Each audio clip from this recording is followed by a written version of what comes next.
Welcome back. I'm Uh, Pierre Daillie, managing editor at advisoranalyst.com, and this is Inside His Capital. Steve Hawkins is here. Hawk is in the house. Steve, Hello, welcome Pierre. back. Hello, Pierre. It's great to be back, I think. Thank you for having me today. Yeah, And it's a whole new world, I guess. Got to come back to the definitely. office and put a jacket on and it's It's hard to get back into that, isn't it? yeah, I used to be Yeah. wearing a bathing suit every day. Now I'm putting pants on, unfortunately. So Well, Steve, welcome back. Thanks so much for being here. It's really great to have you. How the heck are you? I'm well. I had some great time off. I traveled the world. I hit almost every continent. I got to check off so many things on the bucket list that I wanted to do.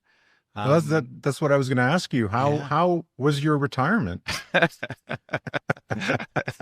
I can't complain about what my retirement was. I did 26 countries, I think, and I got to do a lot of different things that I'd never done before, and just really enjoyed life. I think I only spent about 3 months in Canada last year, so Right.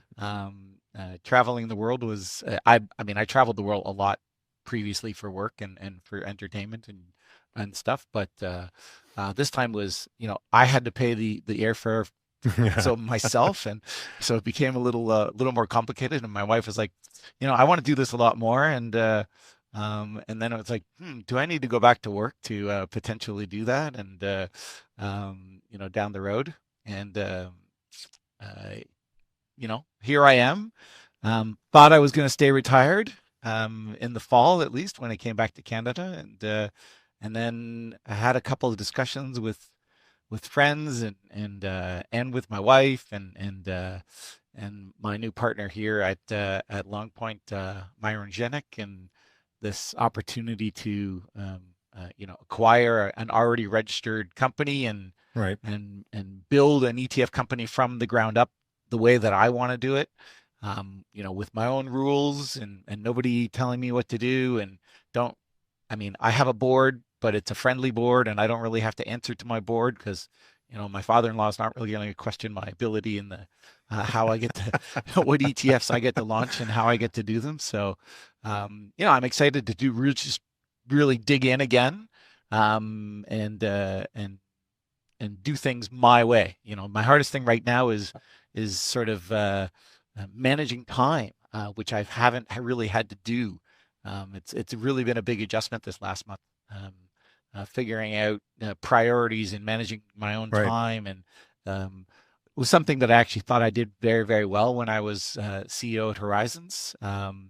And but sort of I lost the ability to do that, taking a year off when it didn't matter what time you really got to get out of bed, and except to go out on a safari excursion, or you're touring the Blue Mosque and or things like that. It was a very different schedule, and I think I slept a lot more back then too. But and now I'm here and having a little bit of fun. So it's all good.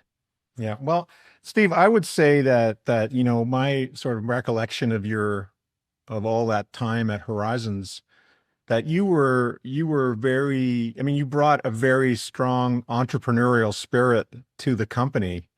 And I mean, I think in the early days when you first took over the helm at that company, um, that was what really drove it, was your spirit. And the way that you rallied the folks at Horizons into projects and commitments and taking the company into the future. So I can see where that same spirit would work for you in your new venture. And so, I mean, congratulations. It's great to have you back. I mean, it's great to have you back on the show, but it's great to have you back in the industry. Yeah, I've had You know, a really really great, overwhelming, warm response to my coming back into the industry, and I can't believe the people that have reached out to me um, are very excited to see what happens and going forward from here. And I'm excited to see what happens as well, kind of thing. So, yeah, it's I pride myself on innovation and doing things different, I had a great time working with the people at Horizons. Hired almost all of the staff that work there in the end when I left, kind of thing, and I built some amazing relationships. And it was really the people of the company and working with those people that made Horizons what it was. It wasn't just me; it was a team effort for sure. I might have been the guy who sort of um, uh, made the final decision of what to do and how to do it, and I pride myself on being a strong structurer and um, uh, understanding the nuances of the industry and knowing everything about the industry. I wasn't a sales guy. When I Right. took over the company, I ended up having to become a sales guy. But I prided myself on knowing everything else about the company, other than sales, but then having to work with the salespeople, regularly to help, close um, um, new clients and things like that was became a lot of fun. Public speaking was not a forte of mine, but then, starting to get up on stage in front of 200, 300, 400, 500 people, um, being keynote speaker at many global ETF events, going on BNN and things like that for the first time. Those are all a little nerve wracking Yeah. when you first get going on it, but with more experience and believing in your company and believing in what you're doing, and knowing what it is you're talking about is, everything else became so easy from there. So, when we, launched our marijuana ETF, and when we launched our new corp with the total return structures and things like that, like those are all things that I'm extremely proud of that Horizons did. Horizons, now Global X. Hmm. And But it was working with a group of people, even though I might have been the driving force behind a lot of those ideas and doing things differently and innovation. Um, I had to sell those ideas to the people that I was working with and get them on board, and then go out there and sell them. And that's sort of what I'm bringing here. Like my first employee that I hired here, he we had a sit down discussion, and I told him this is what we're going to be doing.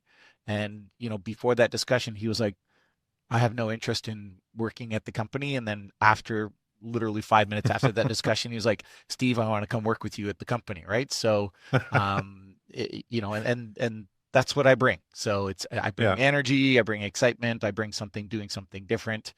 And we're going to attack the ETF industry, and I'm not going to launch another, Me Too product.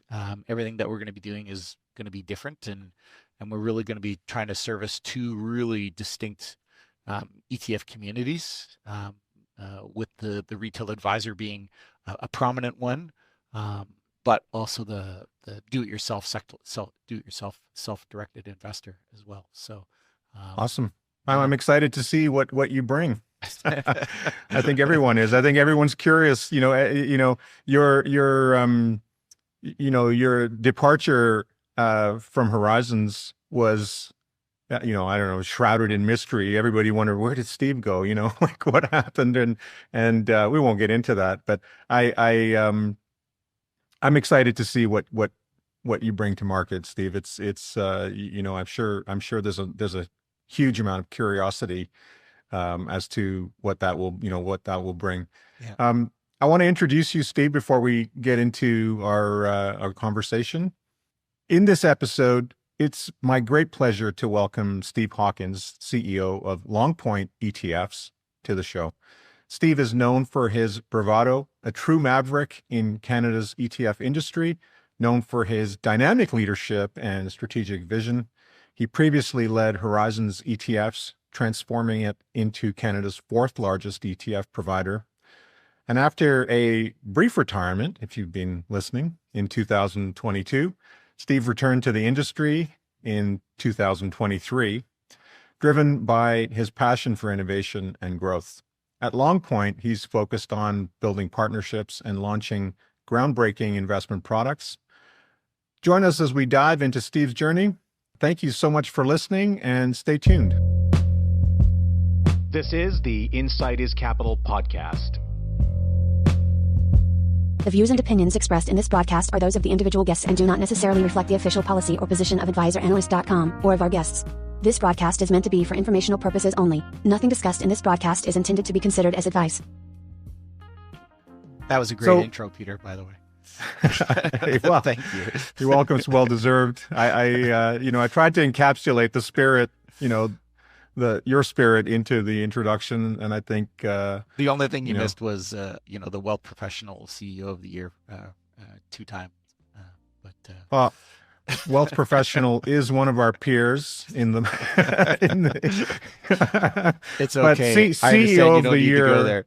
No, it's fine. No, it's well deserved. You are, you earned those kudos. So, CEO of the Year is something I should have added to your introduction. Okay. Definitely. That's okay. So, Steve, it's been quite a year to date. 2024, with all that's happening in equity and bond markets. Equities have recently hit new all-time highs. Long-term bonds are skirting multi-decade lows. What are you optimistic about right now? I'm pretty certain that interest rates will come down at some point in time, and volatility is going to go up. Volatility, equity markets are at an all-time high, but volatility is an all-time low in the equity market, and that is not sustainable. Right. There's going to be people that are pulling money out. There's going to be people that are just taking money off the table, and what they're gonna do with that is still a big question mark. I mean, many of the ETF providers out there that have launched short-term fixed income, high interest savings, or just cash related products are doing very well in converting those dollars coming into their industry in that way, and putting it to work in very, very short-term fixed income products. Because, as you said, like fixed income, the market as a whole, you don't want to be investing in 10-year and 20-year and 30-year bonds right now. Like, it's just, there's from my perspective, it's just a rocky road for the fixed income market. But people want to be participating in this equity market upside, but they're going to have to realize that we're coming into the summer months. This is when volatility starts to really pick up. Going into the early fall, this is historically the most volatile time for the equity markets, and we've been in the seasonal period of where equity markets always do really well. It's just what's going to happen here, and should you just be taking money off the table? And this is where I think volatility is definitely going to go up. I think the equity markets might be able to stay here and level off, especially if interest rates come down. We're going to see a little bit of correction. We're going to see a little bit of market improvement again from there, especially as interest rates potentially come down. Even though I think most of that's baked into the current marketplace. So, it's going to be very, very interesting. I mean, we've seen, the iShares get into the thematic space with, a cryptocurrency ETF, which is, just reached over $20 billion of AUM, which is, prior to that, and it only took them, a couple of months to do that, which is just unheard of. But this is where Americans can't really invest in Canadian ETFs, where Canadians can invest in US ETFs, by the click of a button. All you got to just hit the exchange on your direct brokerage. So,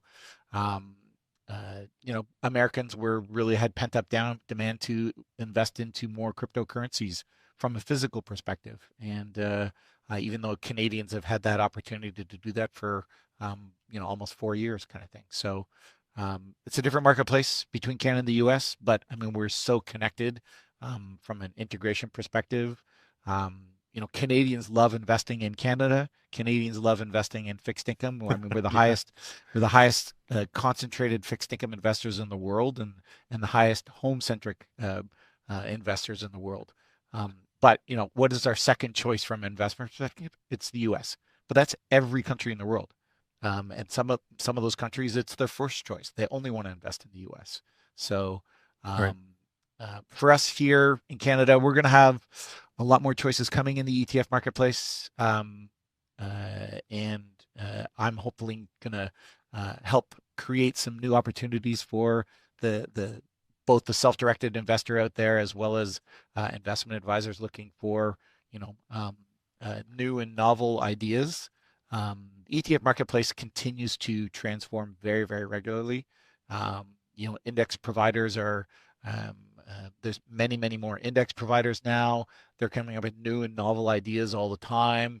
But initially, I'm not really focused on the thematic space or anything like that. I'm very focused on a very, distinct couple lines of business. But one of the things that I learned working at Horizons was there's a lot of people out there, like a lot of asset managers, investment managers, who have never really dabbled into the retail market space, and there's investment advisors who know of these asset managers and have had to do segregated accounts on high net worth profiles, and had to access product through offering memorandum and things like that. And that's not really the most efficient way to access the capital markets and these investment strategies. This is the ETF wrapper. This is what the ETF wrapper is all about. And the ETF wrapper is never going to be overshadowed by a different type of wrapper that I can ever see or foresee into the future.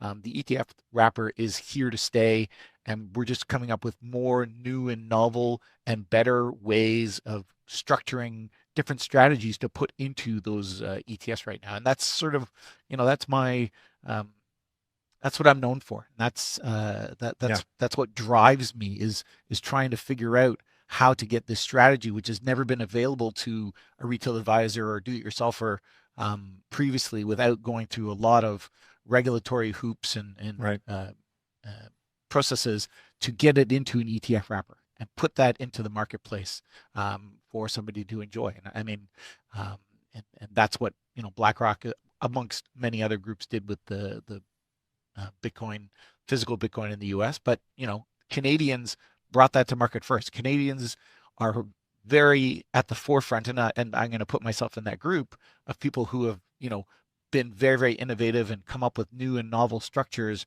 and ideas and themes, and be able to put those into an ETF wrapper first and put it out into the marketplace. I mean, that's why Canada is the home of the very first ETF in the world. It was launched here. And there's a lot of people, Canadians know it, but nobody else knows it, right? So Americans don't want to admit it. Exactly. So exactly. Steve, pulling on that thread, what sort of, I mean, I think in the US, there's definitely some very progressive things happening in bringing capital market strategies into the ETF wrapper. Are there any in particular that you find interesting that you'd like to see brought to Canada? Any particular, like, if we're talking about different strategies, like alternative strategies to different, maybe bringing 2s and 20s into a wrapper, or long short strategies. I mean, hedge fund strategies. What kind of capital markets, or is it simpler capital markets activity, but still, inaccessible because of the way the capital markets have generally been structured? I mean, everything that you mentioned is really right near the top of my list from all the partnerships that I've been working with and talking to the people that are out there. They are very alternative. They're very hedge fund like. They're very different managed futures programs, different overlay programs over indices, but things that have never traditionally existed in an ETF wrapper. And the people that have been doing these, and several of the groups that I'm talking to are in the US, and they're US asset managers, and they have had some success in the US, and a strategy doesn't look like that doesn't exist here in Canada. So it's like, okay, who are they going to partner with in Canada to bring it here? Because they don't want to build the infrastructure to launch their own fund manager or fund management company here in Canada.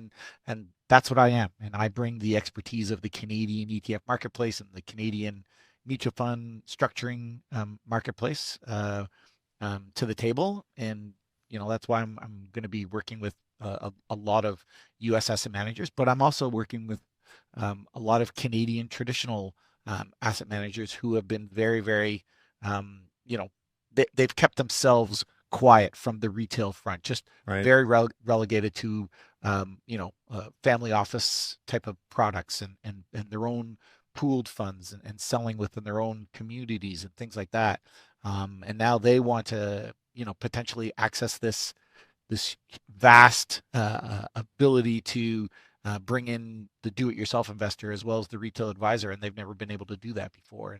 And I want to partner with firms that want to put themselves out there. They want to take an Right. ownership stake in their own products and what they're doing, and they're bringing they're bringing their own wherewithal. They're bringing their own image, their name, their brand.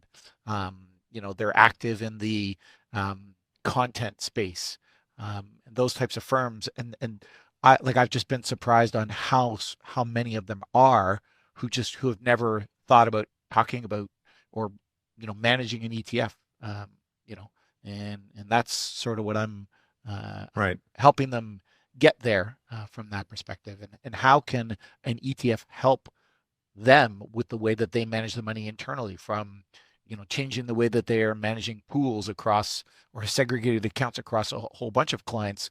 Why not be managing one pool of assets inside an ETF or a different product, and then their Right. clients just own that one thing, and they can still do whatever they want from a fees perspective. So people And we're, really we're have. talking, I mean, Go Steve, we're ahead. talking about one of the things that sort of in background was the idea that an existing asset manager can become the sub-advisor of an ETF with your help to launch it into the market, to bring it to get it listed, and then provide all of the administrative background support and day-to-day oversight. We bring the administrative and management oversight of an ETF. For us, it's a partnership platform, and we're primarily working with other registered portfolio managers and asset managers from around the world that we're talking to, Yeah. that want to access an ETF platform in Canada. And going back to the different strategies that we're talking about, they are, I would say, predominantly in the alternative type of world, but we are talking some traditional fixed income strategies, but with twists on them. Right. So not your typical 5 to 10 year bond product or a laddered product. I'm not going to be launching a preferred Me Too product, or a 5-10 year Me Too bond product. Everything will have a different twist on it, and we even saw a lot of innovation in 23, even with me out and not in the market. There was a lot of innovation in the ETF space, and I congratulate all of my peers for helping to push things forward. But a lot of product has not really sold or done well, and I don't know if everybody is thinking through the whole process of how you, from an ETF company perspective, how you come to market with products that are going to grow and that are going to do well, and that it's not that they just the index had a great 5-year track record, and you have to now you're just selling it, and then there's no index that has a bad track record that gets put in an ETF, right? Like there has to Right. be there's got to be something else to it. So that's sort of what I'm thinking about. I'm always thinking about what's going on in the marketplace. Always thinking of what my peers are doing. And again, I want to be different for the most part from everybody else out there. So everybody that I'm going to be, I built a lot of relationships and partnerships while I was at Horizons, and to the extent that I never launched products with them before, but I always potentially wanted to launch a product with them. I'm talking to all of those relationships right now. So and many Well, of them that's where, do. I mean, that's Yeah. where, that's where an an existing asset manager can come to you and partner with you on your partnership platform and have access to you. I mean, you as the matchmaker. I Yeah. mean, those asset managers are going to come with their domain knowledge, their experience, and bring that to the whole process.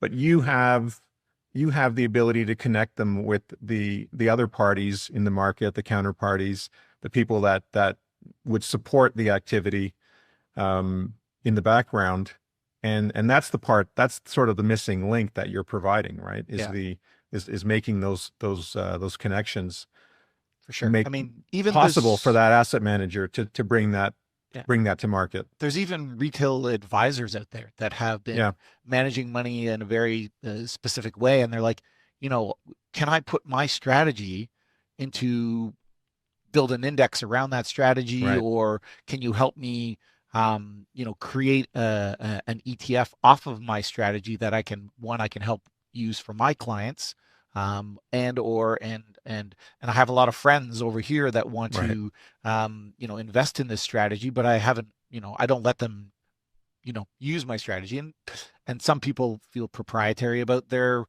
sort of active strategy, but that was more of an issue 10 years ago, 15 years ago. Transparency now, it doesn't have to be every minute transparency kind of thing.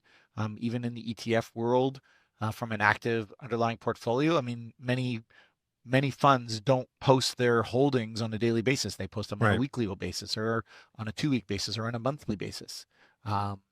Indices rebalance typically on a monthly basis.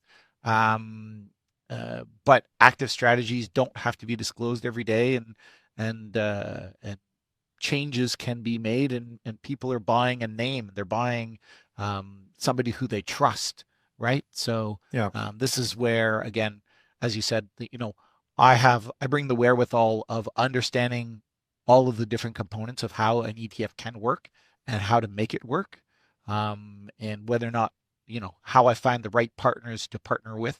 And the one great thing about, my Longpoint and how I can manage those partnerships is I'm not pigeonholed into a specific model. I don't have blinders on with respect to how that relationship can work. I have like 10 different variations of models of how I can work with you to create the right strategy for you, and whether you're the owner or I'm the owner, whether we're joint owners, whether you want to build it under your own infrastructure and I can administer it for you and manage it and handle all of the peripheral things that you don't really know anything about or want to care about. Right. I was going to use another word to call those things, but I caught myself. But there's a lot of nuances to starting an ETF and running an ETF. And Well, I mean, there's a lot of partnerships. Definitely there's a lot of plumbing, first of all, and which is the stuff that nobody typically gets to see that's happening in the background. And then there's all the marketing, there's positioning, there's so much, there's the expenditure of doing that too. I mean, it's a lot of work. It's expensive to get found, to get discovered by investors. That's where your history, your experience comes in. What was the light bulb moment? What was the aha moment that made you decide, I got to get back into this business? I mean, once I started less traveling, I started, having lunches and dinners and things like that with people in the industry that I had made some great connections with, and just started having a lot of conversations about, nobody's doing this, nobody's doing this, nobody's doing this. Why isn't anybody doing that? Well, they don't have the background or the ability to do that. They don't have the huevos to do it. They don't have they don't have the structure behind them to have the forethought to get into that. And there's a lot of people that don't like to take risk. I've prided myself on putting myself out there and being innovative, and coming to market with so many firsts for the Canadian ETF industry or the global ETF industry. And that's what I'm going to try and continue to do here. There's so many products in Canada that don't exist, that exist in the US. And working with and I have a lot of global ETF connections. a lot of friends that work in the US, and Steve, why isn't somebody doing that? Why isn't somebody doing that? These things need to be brought to the Canadian marketplace. I don't like seeing trading reports from our Canadian direct brokerages which say this US ETF is the, in the top trading for Canadians in a Canadian direct brokerage. Right. Like why? Why can't some Canadian firm launch that product so Canadians are investing in Canada? Canadians love to invest in Canada, but if there's not a product available, they're going to go to the US to find it. And well, I mean, speaking of that, there's tax consequences, right, that are sort of unknown, largely unknown by Canadian investors for investing in US ETFs. They're not crazy, but they make the outcome less efficient than investors realize. I accidentally did that a couple of years ago, and I had to tick that box, and I was like, oh my God, this is what happens now. It's like, I don't want to ever have to go through that again. T1135s. Nobody wants to fill those out. Retail advisors hate doing that for their client. But sometimes they do, right? So, but buying Canadian property that gives you access to the US markets is a good thing. So, when you launch an ETF in Canada, it doesn't really matter what the underlying strategy is to that ETF, what it holds in its portfolio. It's Canadian property, right? And therefore, it is more efficient for a Canadian investor to invest in a Canadian ETF than a US ETF.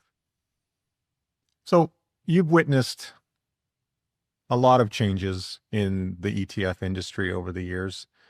What do you see as the most impactful trends shaping the future of ETFs? And what are you going to do about that? Well, I can't say everything that I'm going to do. What are you going to do with that? I can't say I'm going to do.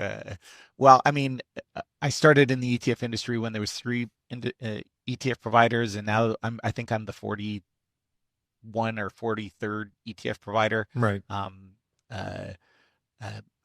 Unfortunately, there's been a lot of ETF providers that have done it wrong from my perspective.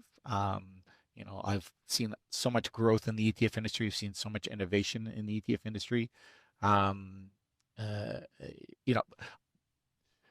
People don't listen is the way that I look at it. You need to listen to what the investors want at the end of the day, and think about what they think they're going to need tomorrow. And I prided myself on listening to our investors, that they were talking to us every day, and what do you need from a product perspective, and how can you use something different in your portfolio, whether you be a self-directed investor or a retail advisor or even an institution. What do you need to help you make your life easier to manage your money better for yourself or for your clients? That's where I see myself going, is continuing to listen to what the retail marketplace is telling me that they need here, and focusing on that to give them what they need, and build Longpoint on that basis. Right. And that's where we come in. Again, we're going to be bringing those unique strategies to this marketplace to give advisors choices, as well as the self-directed investor. What are some of the biggest challenges that you see ahead? Right now, I'm struggling with creating a logo. So the fact that I'm going to all these meetings and I don't have a business card is upsetting me a little bit. But that's almost done, I assure you. But no, you almost don't need one, Steve. Everybody knows who you are, right? I just want them to have my phone number, just in case. Yeah. And if it's not in their contacts already. But do people even do phone calls anymore? I do. I love the phone. Yeah, no kidding. I love the phone. So yeah. I love to have a conversation rather on the phone over an email correspondence. But building the infrastructure the way that you need it to work for you, to make it efficient for you to build the company, I think that's the single biggest challenge. And determining what it is you actually need to do that. And who you need from a resource or person perspective. We're going to be outsourcing a lot of different things that I would never have thought before that we could outsource. But I've been Right. able to, I found out, over the last couple of months, and knowing that I was moving forward with this, oh, I can outsource that. Oh, I can outsource that. And I don't have to have a physical body in my office to do this anymore. These are all, this world is changing so dramatically since COVID happened to allow all of these different um, to bring all these different resources to Right. you in a in a medium like today. Like normally, like when I think we did this once before, we did it face to face. Before COVID, it was a very different discussion. We were sitting in chairs talking to each other. It Right. was and it was a lot of fun. And not that this isn't fun, but the technology, the transformation of the world post COVID has really allowed us to for me specifically to build a company easier and better. But it's still, I have a lot of decisions that I have to make with respect to how to sort of create that overall structure itself. Steve, I'm very excited to see what the future holds. Very excited. I mean, um, so I want to come back full circle to your retirement and ask you, not so much about, retirement, but in your travels, 26 countries, what were some of the highlights? What were some of the most amazing things that you saw in that time? I mean, you really packed it in there, right? It really did. Yeah. But it was sort of big trips in a lot of different countries in those different trips. My wife is from South Africa, so Okay. we go to Africa a fair bit, but we did, multiple different countries that we hadn't been to before. But it was my first time in Australia and doing Australia, New Zealand, Tasmania, such an amazing country. And only spent a month there, just over a month there, but really had to pack it in. We're going on a flight every 3 days to here, to here, to here. I really loved Australia. I'd never been to Turkey before, really, other than like Istanbul was Right. such one of the most amazing cities in the world, and I'd never been there before, and seeing that for the first time was phenomenal. Um, uh, I got to go to the Grand Slam of tennis last year on my own. So I did Australia, the French Open, Wimbledon, and the US Open all in 1 year. I thought I was going to watch Djokovic win all of four of them, but Yeah. but as it turned out, I got to watch his match in Wimbledon, and there was no way that he was going to lose or Alcaraz was going to lose that. So um, but like I saw so many amazing things. So many people have asked me what was the most amazing thing you did or saw Yeah. or whatever, and it's just like there was so many different experiences that I had that I really really enjoyed. And then I got to check off my bucket list. Going scuba diving on the Great Barrier Reef was always on my bucket list because I've always been a big diver and I'd never done it before. And though I've dove pretty much in every other continent in the world, I'd never done it in Australia. So um, that was a lot of fun, and I got to see so many different parts of Greece that I'd never seen before. I'd already been to all the islands before, but I got Right. to tour. I love old things. I love being able to touch um, things that have been there for thousands of years, and doing that in both Turkey with the Ottoman Empire and Spain, and we toured all of the old buildings and things like that all throughout Spain, and then Greece did a special tour where we got to go to like Sparta and Olympus and Olympia and all the different parts of Greece that I'd never ever been to before, where you get to just walk right on the walks. You get to touch the stones Hmm. that have been there forever, and I love history. Seeing everything old in the world that has been there forever. When we think of, our life here in North America, and it's only been around for 100, 150 years, and Yeah. when you think about it over there, that was just a drop in the bucket. Like you know, Paris again is one of the most amazing cities in the world. I love Paris, London. Just the history that is there as well. Italy's again one of the most amazing countries in the world, and doing Rome and different parts of Italy was always, it's always an amazing thing. I love going to Italy every year. So, and hopefully I won't stop just because I'm working now, but I'm definitely toning down on the travel time right now. Though I'm from Newfoundland and I spend a good part of the summer in Newfoundland because we only have a limited amount of warm temperatures out there. Was that like 4 weeks? Pretty much.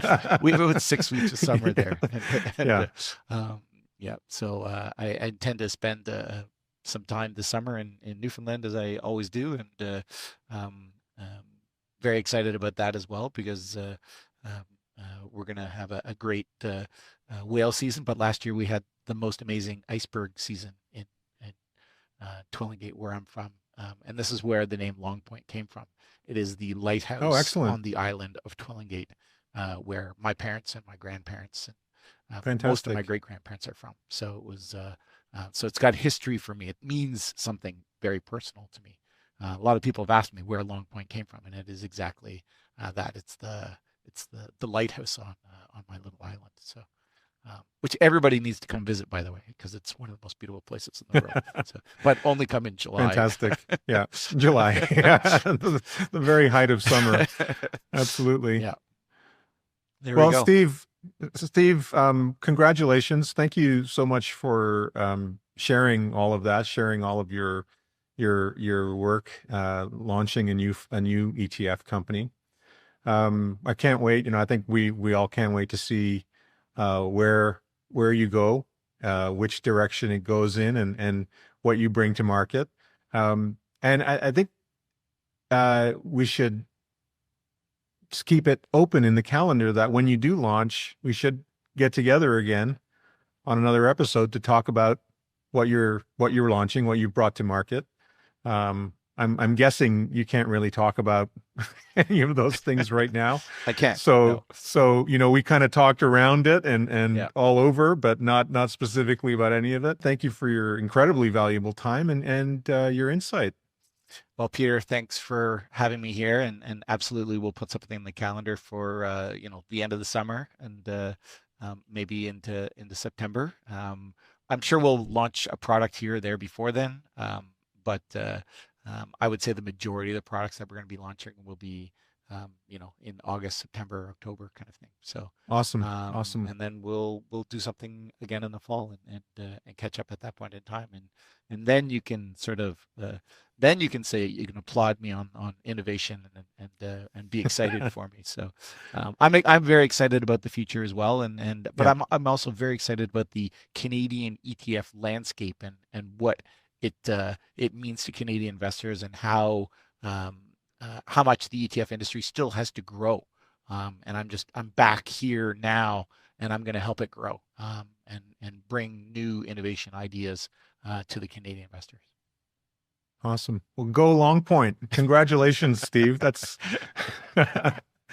congratulations on your launch. Thank you. And thank you to Advisor Analyst, and thank you to you and Joe and for having me here today. And we will definitely talk again soon.